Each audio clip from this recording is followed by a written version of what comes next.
नमस्कार प्यारे बच्चों, स्वागत है आपका अपने YouTube channel Shamsher Hindi academy में। प्यारे बच्चों, आज हम लेकर हाजिर हुए हैं कार्यपत्रक संख्या 12। विषय है हमारा हिंदी और कक्षा 7 की कार्यपत्रक है जो कि 10 तारीख की है। दिल्ली शिक्षा निदेशालय की तरफ से जो ऑनलाइन पढ़ाई के माध्यम से आपको भेजी जा रही है। इसमें हम पाठ वीर कुंवर सिंह के जीवन चरित्र के बारे में हम पढ़ेंगे कि 1857 की लड़ाई में वीर कुंवर सिंह की भूमिकाएं क्या रही, उन्होंने किस तरीके से हमारे देश को आज़ाद कराने के लिए योगदान दिया। इसको हम पढ़ेंगे। ये पूरा एक गद्यांश है, उसके बाद इसके प्रश्नोत्तर हैं, जैसे कि पठित गद्यांश आते हैं, अपठित गद्यांश आते हैं।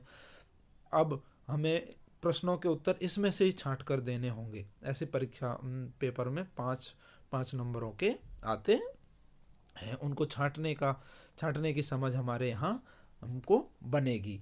तो आप ध्यानपूर्वक इसको सुनेंगे और एक एक शब्द का अर्थ जो मैं बताता जाऊँ उसको भी समझते जाएंगे। और इसमें जीवनी के बारे में है, कुंवर सिंह के जीवन के बारे में कि कुंवर सिंह जी का जीवन किस तरीके से हमारे देश के काम आया, उन्होंने किस तरीके का योगदान हमारे जीवन में दिया देश को आज़ाद कराने के लिए। 1857 के आंदोलन में वीर कुंवर सिंह का नाम कई दृष्टियों से उल्लेखनीय महत्वपूर्ण है। कई दृष्टियों से, कई मामलों में वो हमारे लिए उल्लेखनीय हैं। कुंवर सिंह जैसे वयोवृद्ध का मतलब होता है उम्रदराज, वो बुजुर्ग थे। व्यक्ति ने ब्रिटिश शासन के खिलाफ बहादुरी के साथ लड़ा। देखो, वो बुजुर्ग थे, फिर भी उनमें युवाओं जैसी, नए नौजवानों जैसा जोश था और बहादुरी के साथ वो अंग्रेजों के खिलाफ लड़े थे। वीर कुंवर सिंह के बचपन के बारे में बहुत अधिक जानकारियां नहीं मिलती, ज़्यादा उनके जीवन के बारे में जानकारी नहीं है। कहा जाता है कि कुंवर सिंह का जन्म बिहार में शाहबाद जिले के जगदीशपुर गांव में, जगदीशपुर नामक जगह पर 1782 में हुआ। यह उनका जीवन परिचय है। उनके पिता का नाम साहबजादा सिंह और माता का नाम पंचरतन कुंवर था। ये उनके माता पिता का नाम है और जन्म हुआ उनका 1782 ईस्वी में। उनके पिता का नाम साहबजादा सिंह और माता का नाम पंचरतन। उनके पिता साहबजादा सिंह जगदीशपुर रियासत के जमींदार थे, जमीन के मालिक थे, परंतु उनको अपनी जमींदारी हासिल करने में बहुत संघर्ष करना पड़ा। पारिवारिक उलझनों के कारण, परिवार की लड़ाई झगड़ों के कारण कुंवर सिंह के पिता बचपन में ही उनकी ठीक से देखभाल नहीं कर सके। माता पिता उनकी अच्छे से देखभाल नहीं कर सके। जगदीशपुर लौटने के बाद ही वे कुंवर सिंह की पढ़ाई लिखाई की ठीक से व्यवस्था करा पाए।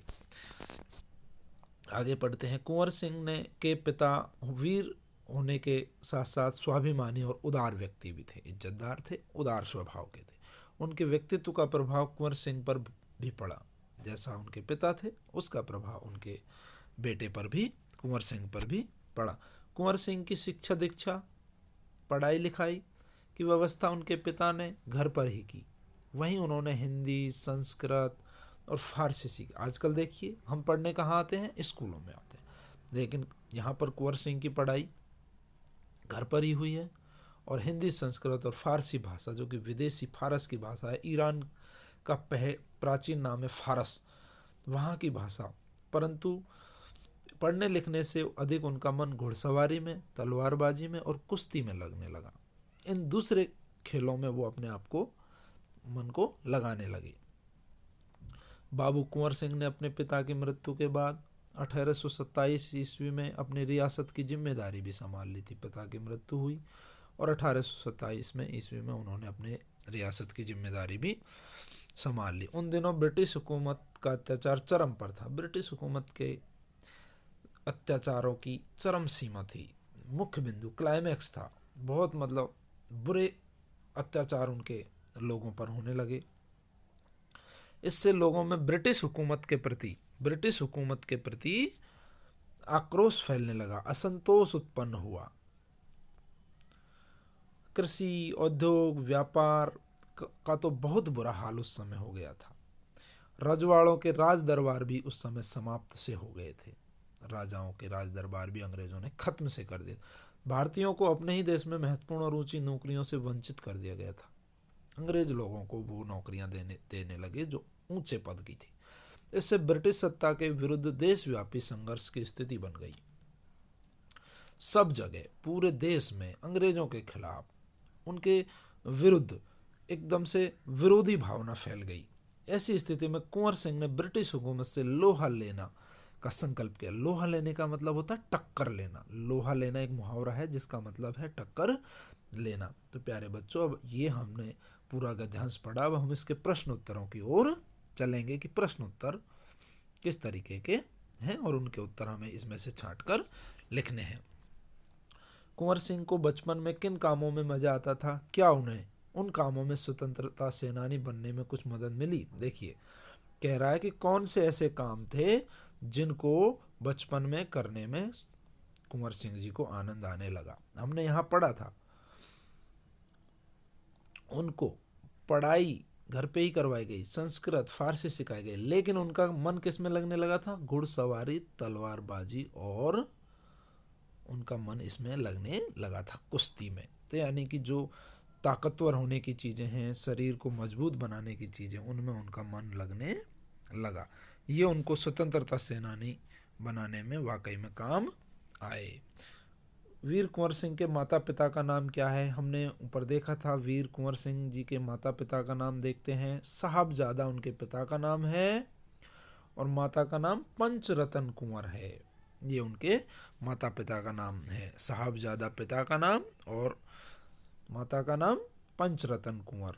और कुंवर सिंह जी के पिता का कैसे व्यक्ति थे? वो स्वाभिमानी थे और स्वाभिमानी होने के साथ साथ वो उदार स्वभाव के भी थे। उदार भी स्वभाव उनका था। तो ऐसा व्यक्तित्व उनका था। कुंवर सिंह ने ब्रिटिश हुकूमत से लोहा लेने का संकल्प क्यों किया? क्योंकि दिन पर दिन इनका अत्याचार बहुत ज़्यादा बढ़ गया था। लोगों में कृषि, उद्योग, धंधे चौपट हो गए थे और हर एक ऊंची जगहों पर किन को लगाया जा रहा था? अंग्रेज लोगों को लगाया जा रहा था। ये इसका संकल्प इसलिए लिया।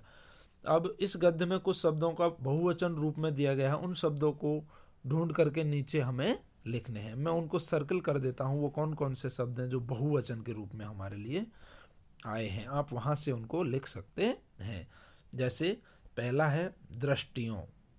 दृष्टि आना था तो दृष्टियों। फिर हम आगे चलते हैं। जहाँ भी हमें कहीं बहुवचन वाले शब्द मिलेंगे तो वहाँ पर हम उनको जरूर सर्कल करेंगे।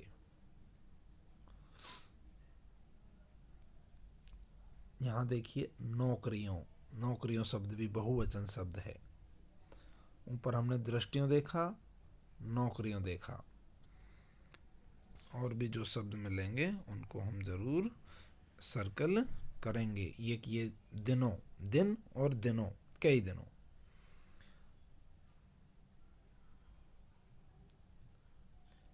यही मुझे मिले हैं और अगर आपको मिलते हो तो आप भी उनको लिख सकते हैं। मेरे हिसाब से इनमें यही बहुवचन वाले शब्द हैं। तो प्यारे साथियों, ये वीडियो और ये गद्यांश आपको समझ आया होगा। आपने इसको वीडियो को पूरा देखा है। मैं समझता हूँ कि इसके जुड़े हुए और भी प्रश्न आएंगे। आपको प्रश्न ढूंढने में कोई दिक्कत अगर होती हो तो इस वीडियो के माध्यम से उसको भी हम हल कर सकते हैं कि किस तरीके से प्रश्नों के आंसर इन्हीं में से ढूंढने हैं। इस तरीके के प्रश्न आते हैं पठित गद्यांशों में। पठित जिनको हमने पढ़ रखा है उनको परीक्षा में वो 4-5 लाइनें देते हैं, उन्हीं में से छोटे छोटे प्रश्न हमें ढूंढ करके उनके उत्तर लिखने होते हैं। एक और वो शब्द है बहुवचन वाला शब्द, देखिए उलझनों। उलझनों ये शब्द मुझे अभी दिखा है, उलझनों शब्द, ये भी एक बहुवचन शब्द है। तो प्यारे बच्चों, अब वीडियो को हमारे को लाइक करते चलें, शेयर भी करें। अगर आप हमारे वीडियो पर नए हैं तो प्लीज़ सब्सक्राइब ज़रूर करें। हमारे वीडियो से ज़रूर जुड़ें, हमारे चैनल से ज़रूर जुड़ें। इसमें नई नई वीडियो आपको मिलती रहेगी। जल्द हाजिर होंगे नए वीडियो के साथ। जय हिंद, जय भारत।